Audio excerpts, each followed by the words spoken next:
অনেকদিন হলো লাউ ঘন্ট খাওয়া হয় না। মনে পড়তেই হানা দিয়েছিলাম ইন্ডিয়ান দোকানে। আগে থেকে ফোন করে যায়নি, কিন্তু গিয়ে দেখলাম 3টে লাউ পড়ে আছে।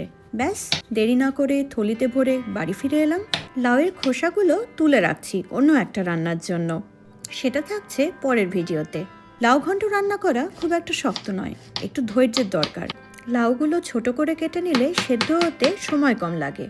চিংড়ি মাছগুলো ভালো করে পরিষ্কার করে হলুদ নুন মাখিয়ে নিলাম। কড়া গরম হলে তেল দিয়ে হলুদ নুন মাখা মাছগুলো একে একে ভেজে তুলে নেব।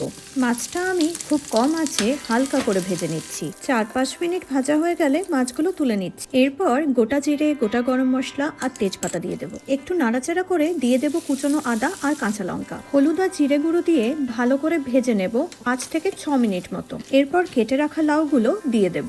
এবারে শুরু হবে আসল ধৈর্যের পরীক্ষা, কারণ লাউ সেদ্ধ হতে একটু সময় লাগবে। সেই ফাঁকে আমি দেখে নিচ্ছি নেটফ্লিক্সে জিগরা। এবারে ভেজে রাখা চিংড়ি মাছগুলো একে একে দিয়ে দেব।